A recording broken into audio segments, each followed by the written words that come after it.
আসসালামু আলাইকুম।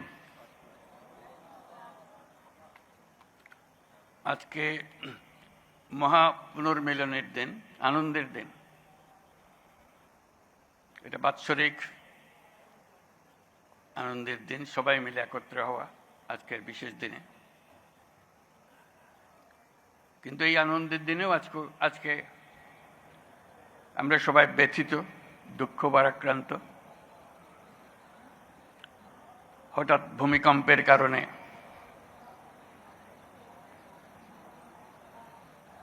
কয়েকজন ইন্তেকাল করেছেন, তার জন্য আমরা শোক পালন করলাম নীরবতার মাধ্যমে। কিন্তু আরো বহু আছে যারা ক্ষতিগ্রস্ত হয়েছে, আহত হয়েছে,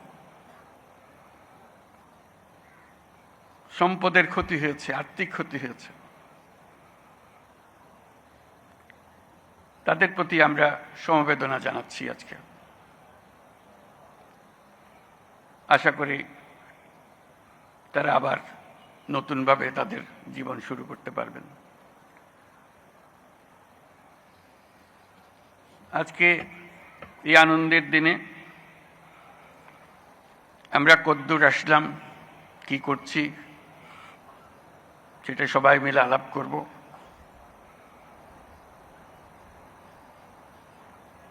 এবং এর প্রেক্ষিত আপনাদের জানা আছে, আমরা শিগগিরই একটা নির্বাচনের দিকে যাচ্ছি, তার প্রস্তুতি।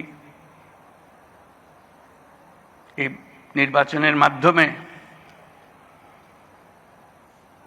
আমরা নতুন বাংলাদেশের পথে যাত্রা করব, সেটাই আমাদের স্বপ্ন।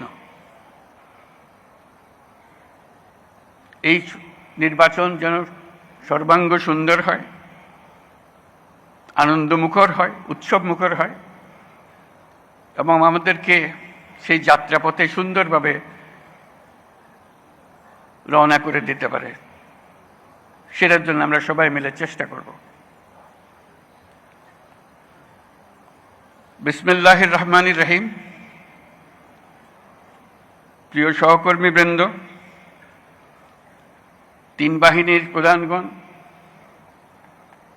সশস্ত্র বাহিনীর অবসরপ্রাপ্ত ও কর্মরত সদস্য ও তাদের পরিবারবর্গ, সম্মানিত অতিথিবৃন্দ, distinguished guests from different friendly countries, আসসালামু আলাইকুম। সশস্ত্র বাহিনী দিবস উদযাপন উপলক্ষে আয়োজিত আজকের এই সম্বর্ধনা অনুষ্ঠানে আপনাদের সকলকে স্বাগত জানাই।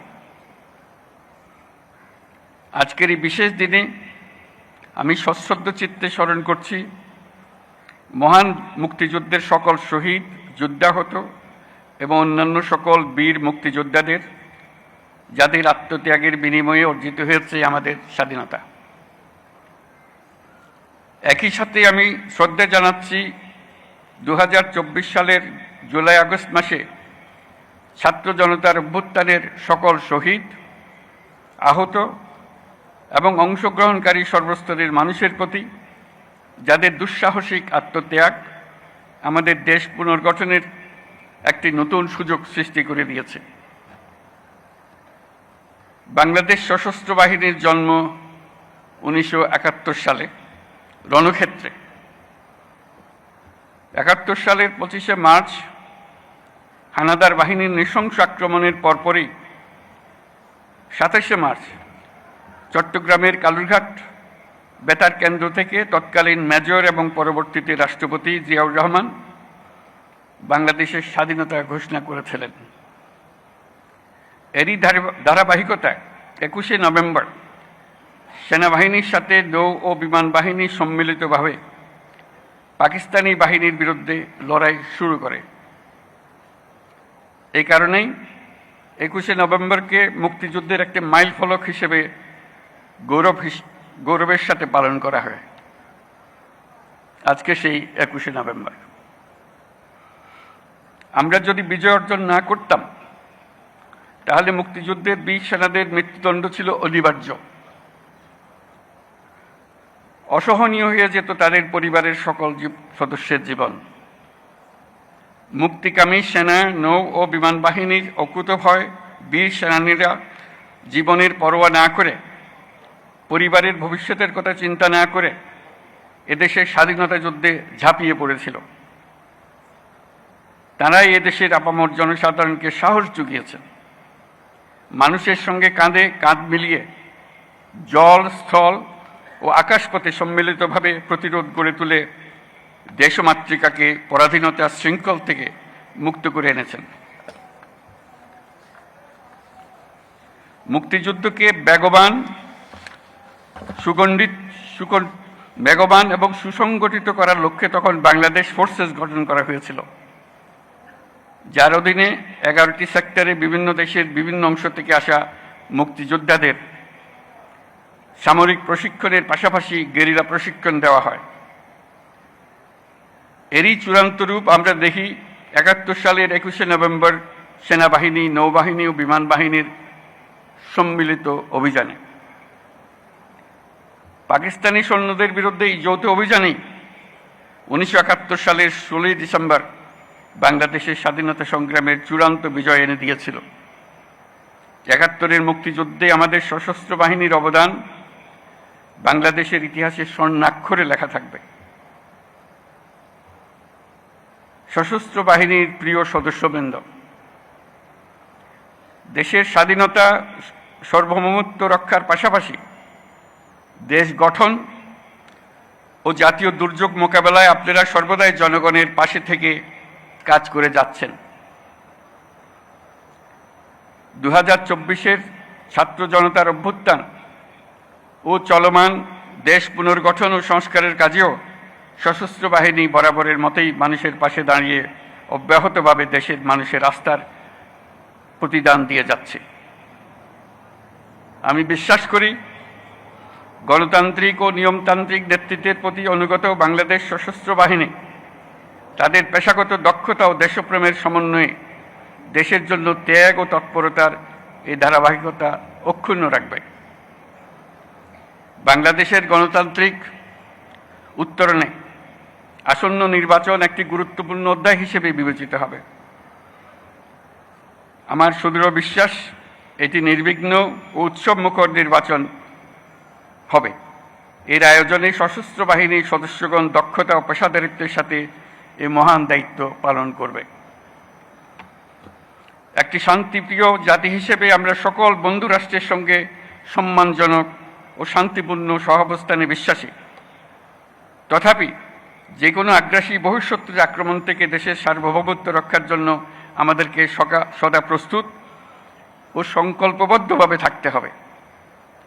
এই লক্ষ্যে আমাদের সেনা, নৌ, বিমান বাহিনীর আধুনিকায়ন, সমরাস্ত্র আহরণ ও উৎপাদন, উন্নত প্রশিক্ষণ এবং উন্নত বিশ্বের সঙ্গে তাল মিলিয়ে বাহিনীগুলোতে যুগোপযোগী প্রযুক্তি প্রয়োগের সংযোজনের প্রয়াস জোরদার করা হয়েছে।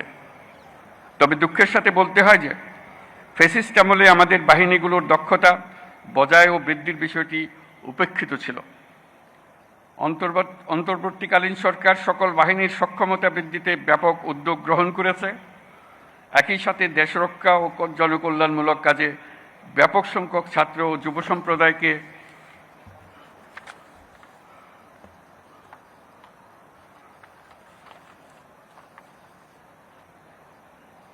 সম্পৃক্ত করার উদ্দেশ্যে বিএনসিসির কার্যক্রম বহুগুণ বৃদ্ধির নীতিগত সিদ্ধান্ত নেওয়া হয়েছে। আমাদের এসব পদক্ষেপ দেশের প্রতিরক্ষা সক্ষমতাকে একটি নতুন পর্যায়ে উন্নীত করেছে। অভ্যাগত অতিথিবৃন্দ, বিগত 37 বছরে জাতিসংঘে আমাদের শান্তিরক্ষীরা সফলতার সঙ্গে 43টি দেশে 63টি মিশন সম্পন্ন করেছে। বর্তমানেও বিশ্বের বিভিন্ন প্রান্তে 10টি মিশনে আমাদের শান্তিরক্ষীরা নিয়োজিত আছেন। বাংলাদেশ বর্তমানে অন্যতম বৃহৎ নারী শান্তিরক্ষী প্রেরণকারী দেশ হিসেবেও বিশ্বে পরিচিতি লাভ করেছে। এছাড়াও সম্প্রতি কাতার ও বাংলাদেশ সশস্ত্র বাহিনীর মধ্যে প্রেষণে জনবল নিয়োগের একটি চুক্তি স্বাক্ষরিত হয়েছে, যা বিশ্ব শান্তি ও নিরাপত্তার বৈশ্বিক প্রচেষ্টায় একটি দায়িত্বশীল ও নির্ভরযোগ্য নাম হিসেবে বাংলাদেশের জন্য একটি গৌরবময় স্বীকৃতি। এই জন্য আমি সশস্ত্র বাহিনীর সদস্যদের আন্তরিক ধন্যবাদ জানাই। বাংলাদেশি শান্তিরক্ষীগণ যাতে বিশ্বের চ্যালেঞ্জিং এবং বিপজ্জনক অঞ্চলসমূহে সৃষ্ট পরিস্থিতি মোকাবেলা করতে পারে, সেজন্য তাদের সময়োপযোগী প্রশিক্ষণ দিয়ে প্রয়োজনীয় সরঞ্জাম সরবরাহের প্রচেষ্টা অব্যাহত রাখতে হবে। প্রিয় অতিথিবৃন্দ, অগ্রহায়ণের এই বিকেলে উৎসবমুখর পরিবেশে আপনাদের সাথে দেখা হওয়ায় আমি অত্যন্ত আনন্দিত। আপনাদের উপস্থিতি আজকের এই মহতী অনুষ্ঠানকে প্রাণবন্ত ও মহিমান্বিত করেছে। এই জন্য সশস্ত্র বাহিনীর পক্ষ থেকে আপনাদেরকে সকলকে জানাই আন্তরিক ধন্যবাদ। আমি সশস্ত্র বাহিনীর সকল সদস্য ও তাদের পরিবারবর্গের সুখ, শান্তি ও কল্যাণ কামনা করছি। আমরা সবাই যেন দেশের উন্নয়ন ও অগ্রযাত্রায় ঐক্যবদ্ধভাবে কাজ করে যেতে পারি, সে আশাবাদ ব্যক্ত করছি। Now I take the privilege to thank the excellencies and distinguished guests from our friendly countries for joining us to celebrate our Armed Forces Day. On this occasion, we gratefully recall the contribution of the people of our friendly nations during our War of Liberation.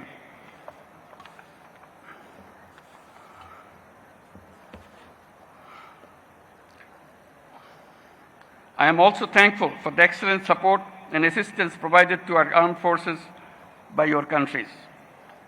I must mention that it is a unique opportunity and great experience for our troops to work together with the global peacekeepers under the umbrella of the United Nations.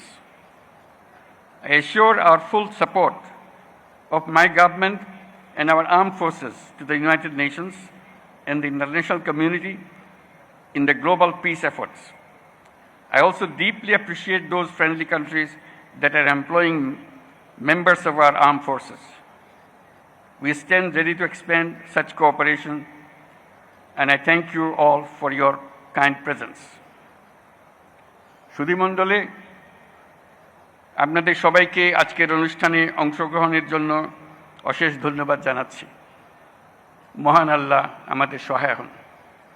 আল্লাহ হাফেজ। ধন্যবাদ।